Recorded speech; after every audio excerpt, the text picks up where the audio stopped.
여러분 안녕하십니까? 오늘도 박혜동 묵상 데스크에 오신 것을 주님의 사랑으로 환영합니다. 오늘 함께 나눌 말씀은요, 마태복음 22장 34절로 46절까지인데 40절까지만 제가 봉독해 올리겠습니다. 예수께서 사도계인들로 대답할 수 없게 하셨다 함을 바리새인들이 듣고 모였는데 그 중에 한 율법사가 예수를 시험하여 묻되, 선생님이요, 율법 중에 어느 계명이 크니이까? 예수께서 가라사대, 내 마음을 다하고 목숨을 다하고 뜻을 다하여 주 너의 하나님을 사랑하라 하셨으니 이것이 크고 첫째가 되는 계명이요, 둘째는 그와 같으니 내 이웃을 내 몸과 같이 사랑하라 하였으니 이 두 계명이 온 율법과 선지자의 강령이니라 완성이니라 같은 말입니다. 저는 오늘 이 본문의 말씀을 의지해서 가장 큰 계명, 예수님이 가르쳐 주신 가장 큰 계명에 대해서 생각해 보고자 합니다. 사실 예수님께서 지금 하나님 아버지께로부터 이 땅에 보내심을 받아 육체로 이 세상에 사시는 동안에 이 마태복음 22장에 나오는 이 본문의 말씀의 그 내용에 말씀을 전하는 이 날이 마지막 날이에요. 내일이면 십자가에 달리셔야 돼요. 그래서 집중적으로 말씀을 많이 하시는 것을 볼 수가 있습니다. 앞선 말씀에서 바리새인들과 헤롯 당원들의 합장 모의한 함정 질문으로 예수님께 나왔고, 또 두 번째는 사두개인들이 부활 문제로 예수님께 또 질문으로 나왔고, 이제 오늘 이 본문은 세 번째 질문이 되겠습니다. 앞에 두 번의 질문은 다 불의한 의도를 가지고 예수님께 접근했는데, 제가 보기에 이 세 번째 질문을 가지고 나온 사람은 서기관, 그러니까 율법 전문가예요. 한 율법사의 질문인데, 내가 보기에는 선한 의도를 가지고 구도자의 자세로 정말 주님의 지혜로운 답변을 듣고 싶어서 나온 것으로 보입니다. 그가 이렇게 물었습니다. 방금 읽었죠? 선생님, 율법 중에 가장 큰 계명이 무엇입니까? 그는 정말 이것을 알고 싶었습니다. 왜냐면요, 그 당시에 이 율법 중에 가장 큰 계명이 무엇인가에 대한 논쟁이 많이 있었다 그래요. 하나님께서 모세 율법에 주신 계명의 내용을 보게 되면요, 인간의 적극적인 행위를 나타내는 그런 조문이 245개가 있고요, 또 그에 부속된 조문이 365개가 있습니다. 합해서 613개의 율법 조문이 있습니다.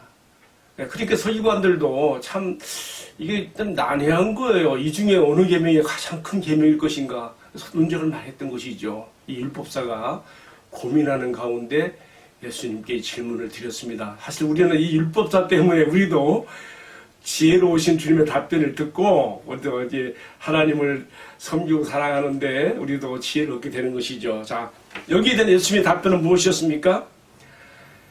예수님은 신명기 6장 5절의 말씀을 인용하셔서 답변했어요. 거기에 모세가 전한 신명기 6장 5절에 쓰여 있기를, 이스라엘아 들어라, 쇠마요, 쇠마 들어라 이스라엘아 하시면서 이 말씀을 엄중하게 전달하셨습니다. 예수님은 바로 이 말씀이 성경에 나오는 모든 율법의 모든 강령의 모든 조항들이 여기에 걸려있다. 마음을 다해서, 목숨을 다해서, 뜻을 다해서 하나님을 사랑하는 것에 이러한 관점으로 하나님의 율법에 접근하지 아니하면 안 된다고 하는 이 사랑의 관점을 주님은 신명기 6장 5절의 말씀에 근거해서 전했던 것입니다. 참 너무너무 유명한 말씀으로 남겨주셨습니다. 자, 저는 오늘 이 말씀을 묵상하면서 한 가지 의문이 생겨요. 나도 이런 사랑으로 하나님 사랑하고 싶다. 그런데 과연 이런 사랑이 가능한 것인가? 내 마음을 다하고 목숨을 다하고 뜻을 다하여 사랑하노라. 여러분, 길지 않은 인생을 살아오면서 좀 느낀 건데요. 물론 사랑의 정도의 차이는 있겠습니다만은 정말 사랑하는 사람을 위해서라면 내가 나의 시간을 드리는 것에 있어서, 물질을 드리는 것에 있어서, 나의 재능과 기회를 드리는 것에 있어서 가장 우선순위로 두고 못할 것이 없다는 것을 저는 많이 경험해 보았습니다. 주님께서는 이런 적극적인 하나님께 대한 사랑을 우리가 나타내야 된다고 했습니다. 근데 어떻게 이런 사랑이 가능하냔 말이죠. 방금 제가 저의 경험을 말씀드린 것처럼 사랑하면 가능해요. 그럼 어떻게, 눈에 보이지 않는 하나님 어떻게 사랑해? 어떻게 이런 사랑의 감정이 우러날 수가 있어? 어떻게 이런 사랑의 의지가 나올 수가 있어? 조금 추상적인 거예요. 저는 그래서 예수님이 인용하신 신명기 6장 5절의 말씀에 전후 문맥을 살펴보았습니다. 모세가 이스라엘 백성들에게 이 말씀을 선포하게 될 때 그는 어떤 배경을 가지고 이 말씀을 선포했던가? 신명기 1장 1절부터, 지금 이 신명기 말씀은요, 출애굽 제2세대가 가나안 들어가기 직전 요단강 동편 모압 평지에서 모세로부터 받는 말씀이에요. 모세는 지금 신명기 6장 5절에 가장 큰 계명을 선포하기 전에 먼저 무엇을 말하고 있는가? 신명기 1장부터 4장까지에서는 보라, 하나님께서 너희들을 얼마나 사랑하시고 너희를 선택하시고 너희 조정적부터 너희를 선택하셔서 사랑하셔서 얼마나 큰 은혜로 너희를 여기까지 인도했는가. 그가 너희를 위해서 얼마나 큰 일을 행하셨던가.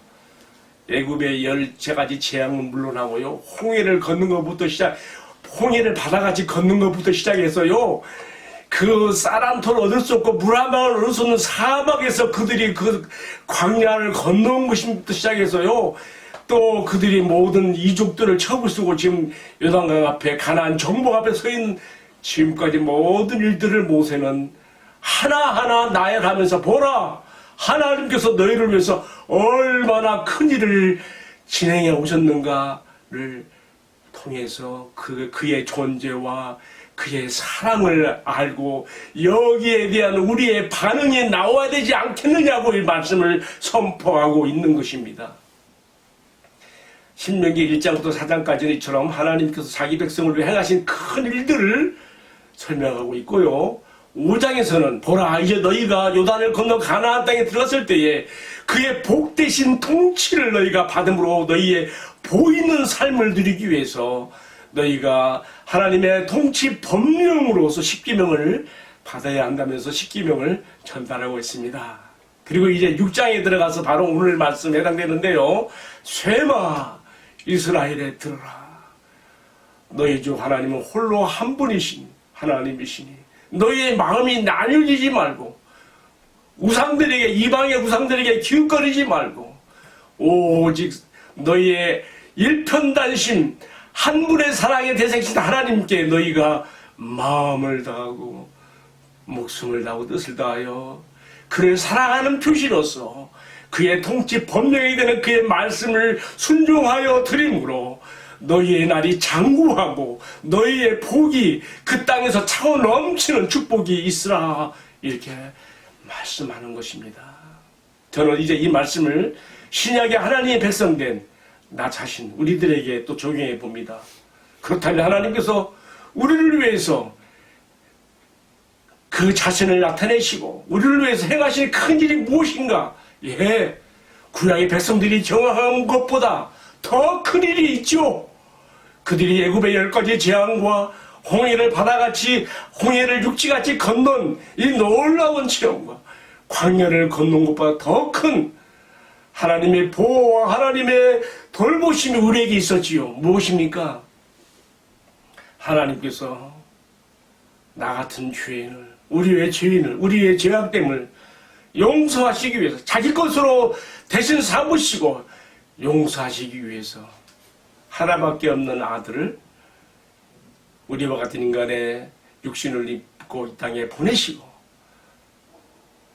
우리 예수님 십자가에 못 박혀 죽게 하심으로 우리 모든 죄를 대신 담당하시고 희생하시고 화목제물 되게 하셔서 우리를 구원하신 것입니다. 우리를 하나님의 자녀 되게 하고 하나님 나라의 백성 되게 하신 것입니다. 어찌 이 하나님의 아들을 십자가에 희생한 이 사건을 구약의 백성들이 경험한 하나님의 큰일보다 더 작다할 수 있겠습니까? 이것은 너무나 놀라운 일이어서 하나님께서 천지를 창조할 때 나타내셨던 그 일보다 더 큰 일입니다. 하나님께서 천지 만물을 창조할 때는 아무런 고민도 노력도 필요하지 않았습니다. 다만 말씀 한마디로 빛이 있으라 하시니까 빛이 있었고 그 밖에 모든 것들이 이 땅에 존재하게 되었습니다. 그러나 우리 죄를 용서하시기 위해서 자기 아들을 십자가에 못 박아야 하실 때에는 하나님의 말로 다 할 수 없는 고통과 희생과 아픔 가운데 그 사랑을 우리에게 나타내 보여왔습니다. 하나님께서 행해 주신 이 놀라운 큰일을 생각할 때에 나는 그에 대한 사랑의 반응으로서 나도 마음을 다하고 목숨을 다하고 뜻을 다하여 하나님을 사랑해야 한다는 것을 마음 깊이 새기게 됩니다. 나 같은 죄인을 사랑하셔서 자기 아들을 화목제물로 희생하신 그 사랑을 생각할 때에 이 사랑 앞에 모든 것이 다 녹아져 버립니다. 이 사랑 앞에 내 이웃을 내 몸과 같이 사랑하라는 그 계명도 결코 무겁지 않게 됩니다. 저는 이전에 내 자신의 모습을 볼 때에 죄 가득하고 초라하고 외로운 내 모습을 볼 때에 나도 나를 혐오하게 되고 나도 나를 정죄하게 되고 내 자신의 비참하게 말할 수 없었습니다. 그러나 자기 아들을 십자가에 희생하시기까지 나를 사랑해 주시고 나의 죄를 용서하시고 자녀 삼으신 하나님의 사랑을 생각할 때 나도 나를 정죄할 권리가 없다. 나도 나를 미워할 수가 없다. 하나님께서 나를 보시는 사랑의 눈빛으로 나도 나를 봐야 되고 내가 나를 올라봐야 되고 내가 나를 사랑해야 된다는 것을 깨닫게 되었습니다. 이 하나님의 사랑이 근거가 되고 동기가 되고 이유가 되어서 우리가 오늘 주님께서 말씀하신 마음을 다하고 목숨을 다하고 뜻을 다하여라는 이 사랑의 요구에 우리가 반응해야 할 줄로 압니다. 사랑하는 시청자 여러분, 우리 모두가 가장 큰 계명인 이 사랑에 하나님의 사랑을 알고 하나님께서 나 같은 죄인을 위해서 우리에게 행해주신 놀라운 큰 일을 우리가 기억하고 그에 대한 사랑의 반응으로서 이 사랑을 나타낼 수 있는 복된 성도들이 되기를 주님의 이름으로 축원합니다. 기도하겠습니다.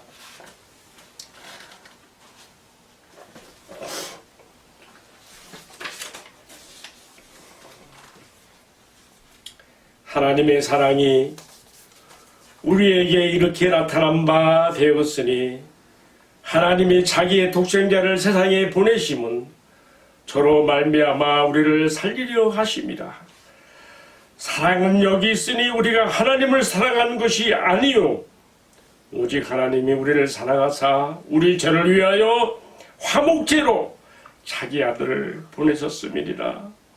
사랑하는 자들아, 하나님이 이같이 우리를 사랑하였은즉 우리도 서로 사랑하는 것이 마땅하도다. 아멘. 사랑하시는 주님, 왜 우리가 가장 큰 계명인 마음을 다하고 목숨을 다하고 뜻을 다하여 주님을 사랑해야 되는지 깊이 알게 되었습니다. 우리가 하나님을 사랑하는 것이 아니요 우리는 죄로 말미암아 원수되었지만 하나님께서 먼저 우리에게 손을 내미시고 우리를 사랑하시며 우리 죄를 위해 화목제로 아들을 보내시기까지 하신 그 사랑에 응답하여 우리도 마음을 다하고 목숨을 다하고 뜻을 다하여 주님을 사랑하며 또 주님을 사랑하는 표시로서, 눈에 보이지 않는 주님을 사랑하는 표시로서 눈에 보이는 주님의 형상대로 지음받은 내 이웃을, 사람들을 사랑할 수 있는 천국의 자녀들이 되도록 축복하여 주옵소서. 이 모든 말씀을 존귀하신 우리 주님 예수 그리스도 이름 받들어 기도 올리옵나이다. 아멘. 감사합니다. 마쳤습니다. 할렐루야.